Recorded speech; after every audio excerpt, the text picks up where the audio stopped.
today marks the highlight of 23 years bowling for Nancy Childs.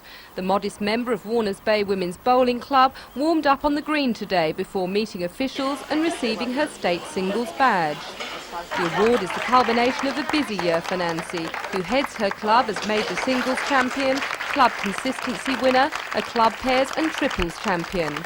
A veteran member of several clubs, Nancy will now represent New South Wales in a team interstate match early next year. And keen bowler's husband Neville and her two sons make it family doubles for Nancy, who plays up to 5 days a week. State singles runner-up is Margaret Bampton of Central Park Concord Club, a relative newcomer to bowling with 5 years' experience on the green.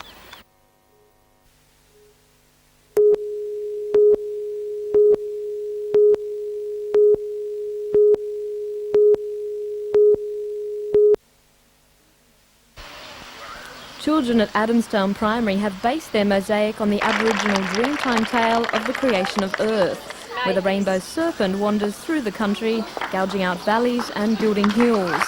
In this case, the colourful serpent wanders through a 3-panelled mural, unifying the bicentennial theme. The 296 tiles which make up the mosaic began as raw clay. With the artistic help of teacher Faye Heading and hundreds of basic pictures, each tile began to take on a 3-dimensional form. Quite a feat when none of the 300 children involved had any potting experience. So under the guidance of a potting parent and with the help of hundreds of eager little fingers, the tiles were textured, coloured and the mosaic created. Each time one looks at the mosaic, a different aspect of it captures the imagination. It may be local landmarks such as the Town Hall and Nobby's Lighthouse, or perhaps, sitting high on the serpent's back, the humble Vegemite jar. Over the school holidays, the mosaic will be mounted and hung in the school library.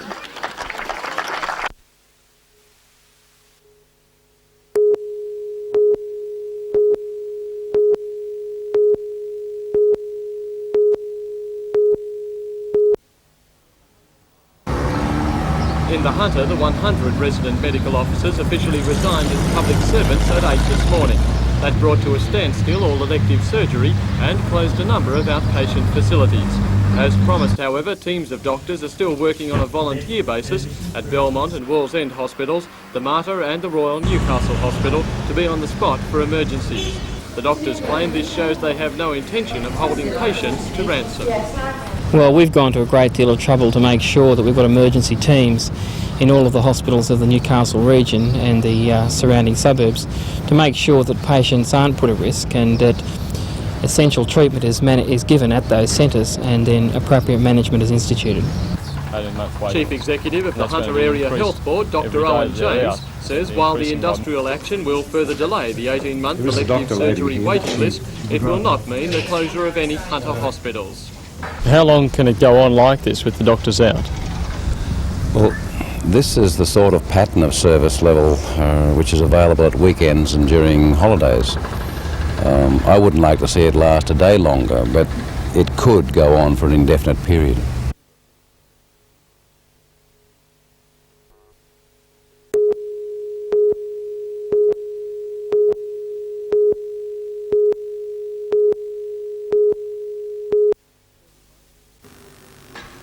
"45 to 60 coaches stop in Newcastle every day, until now all outside Jay's Hunter Street office.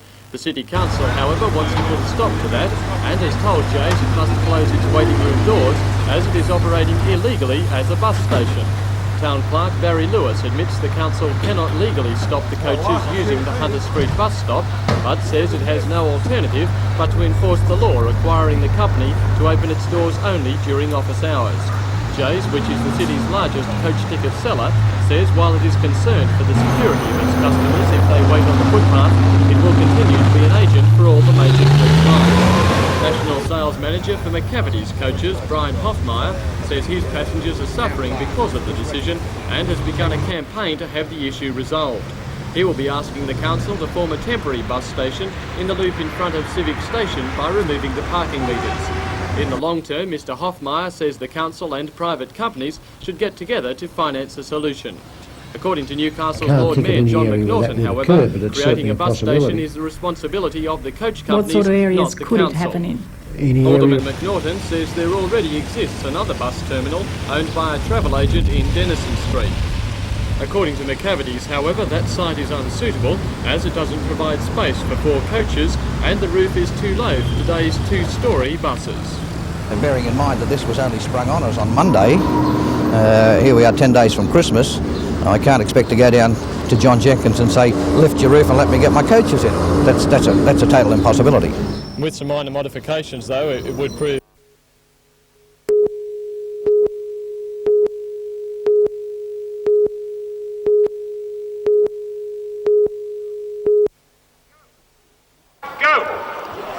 For years, Newcastle has produced many of the nation's top triathletes without the help of its own club. In the past, Novocastrians have had to travel far and wide for competition because only a couple of events are held locally. However, that's all about to change with the formation of the Newcastle Triathlon Club. We have to travel everywhere, all around the country to actually get a race, whereas hopefully now we've got the Lake Macquarie Triathlon already up and going.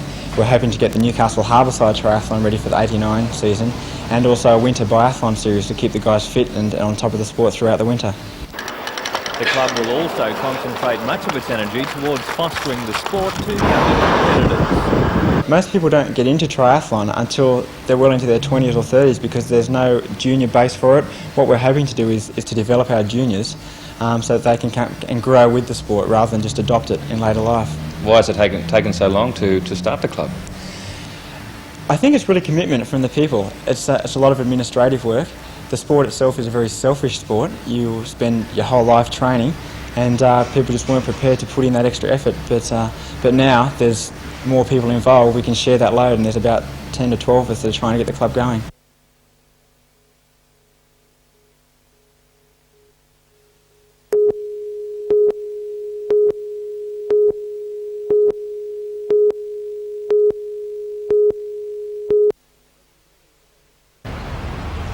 Around 7,000 hunter families benefit each year from Commonwealth money put to use by 14 local relief agencies. For the past few months, however, those agencies have had less to give. In July, the Commonwealth Government allocated $2.7 million to relief work, $330,000 earmarked for the hunter. Traditionally, the money is distributed by the Commonwealth. At this year's Premier's Conference, however, Treasurer Keating announced it would be a state's responsibility. The states refused to accept it, and the money sat still while the agencies ran dry. We've had to not actually decline people assistance, but we've had to try and change our guidelines to help as many people that are in real desperate need. And so often people have gone without the type of assistance that they really require. Now, however, the funds should be available within days. Prime Minister Hawke last night telephoned Premier Greiner, who agreed to take on the distribution. Realistically, when can however, we the state expect such a government port still to be up and insists it running? is a federal responsibility, and the federal government is also refusing to back down. Although talks will be held in February, the spectre of the same situation arising next year is concerning relief agencies. If they can't do something in 12 months, there's something wrong, isn't there? They should really be able to get their heads together now that the pressure's off and talk about this sensibly and come to a proper arrangement. Thanks very much.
which make some of the things that I think you...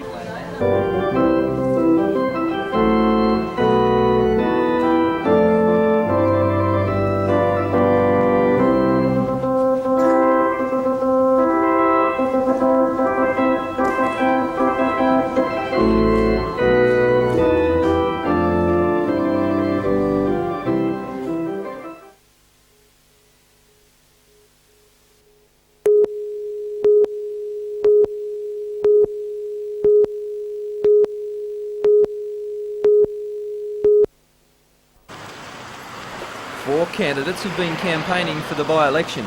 ALP candidate John Mills is tipped to win what is regarded as a safe Labor seat. The other three candidates are all independents: Lindsay Bradley, Philip Laver and Paul Stocker. The State Electoral Office says it was a fair turnout of voters. However, the first day of the school holidays may have had a disruptive effect on the number of incoming votes. A good indication of the result is expected by 7:30 tonight, and the Electoral Office expects to know the definite winner by 8:30. Peter Ryan reporting for NBN News. You think that I'd do that to you purposely?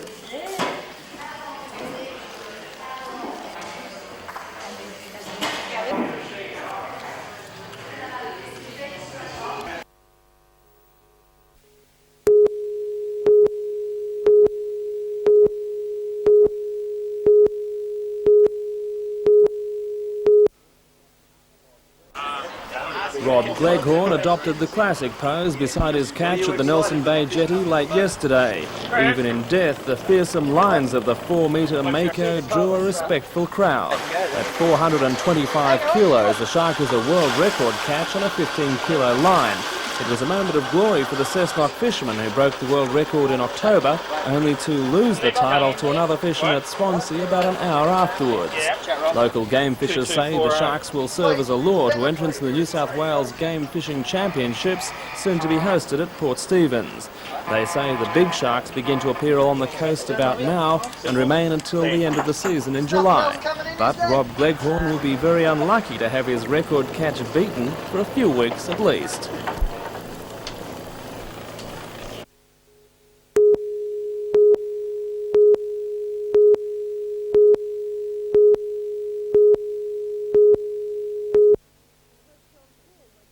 Pope John Paul led the world's Roman Catholics in Christmas celebrations at a midnight mass with prayers for peace, social justice and freedom from oppression. More than 10,000 people packed St. Peter's Basilica for the traditional sung mass, broadcast to 40 countries around the world. Meanwhile, back home in Australia, Christmas is traditionally a busy time for churches, and this year in Newcastle it was no exception. This morning, families crowded places of worship to celebrate this special day in prayer and in song.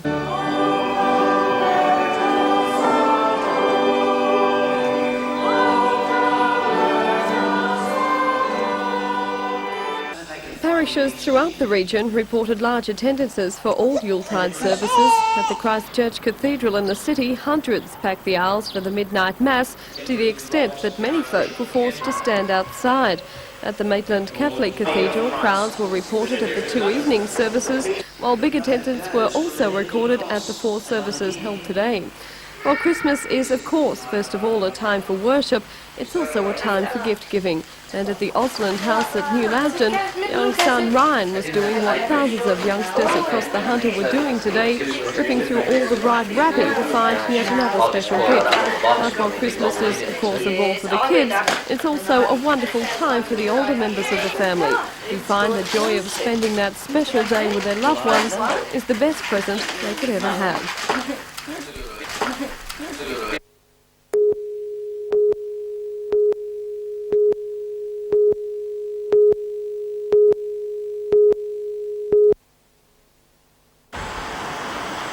In Newcastle, fans of Windward Passage too cheered off the local maxi at the Windward Lovely Passage shot Tavern.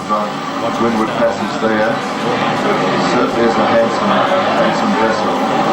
Windward Passage made its She's way only through the heads, about although the race 50-60 yards astern as they come up towards the mark at South Head. 3 hours earlier to take up best vantage point. Windward Passage, a quick exit. Barring accidents, of course, she should get first and fastest. That's just her record at the present time.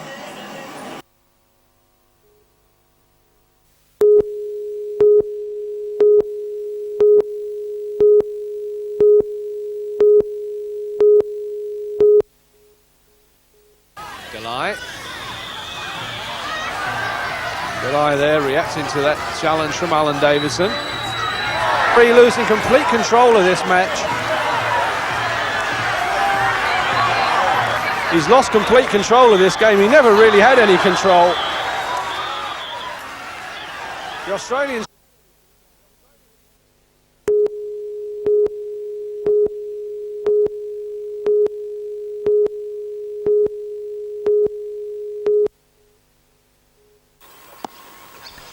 Newcastle members of the invitation team practised amongst themselves today because of the late arrival of the regular state players from Sydney. In the blue side, captained by Greg Dyer, are Greg Matthews, Mike Whitney, Mark Taylor and Mark Waugh. The Newcastle members are Greg Arms, Greg Geese, Mark Curry, Bob Holland, Neil Budden, Peter March, with Tony Fort 12th man. One player aiming for a big performance is Charlestown's Mark Curry. The 29-year-old played for Newcastle against New Zealand back in 1981 and last year scored 37 for Australia country against Sri Lanka. He's been a chance for state honours for a few seasons now, and a big innings tomorrow would boost any chances he may have. If I can get some runs, it'll be very nice.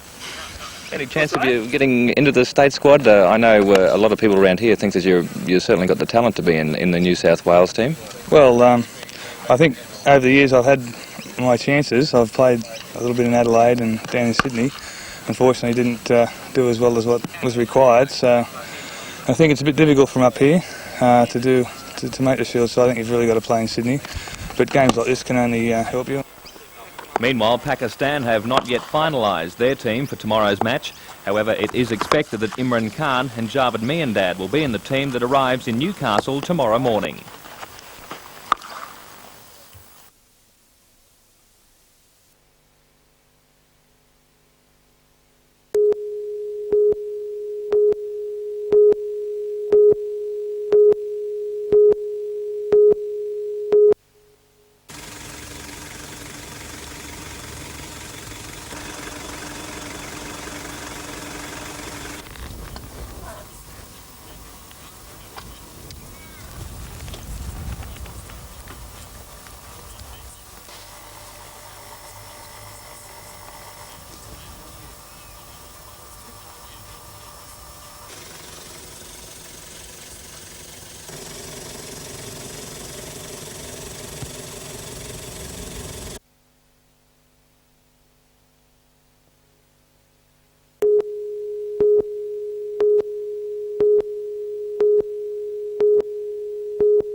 These delays and a general hold-up in the arrival of coal from the mines has led to a bank-up of 10 colliers anchored off the port.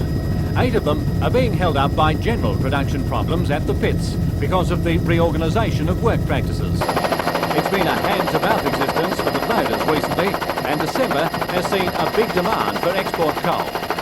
The other problem, the weekend overtime ban by MSB maintenance men, has its roots in the demise of the Basin coal loader, which ceased operations last month. Employees in the nearby workshops and offices had been getting up to $40 a week coal dust money, but now no coal, no dust, and so no money. Extensive negotiations between the Maritime Services Board and its workers preceded the shutdown of the old loader, but this was one point left outstanding. A proposal has been put to the unions which should see an end to the industrial action, and this will be considered by a mass meeting of the employees next Wednesday.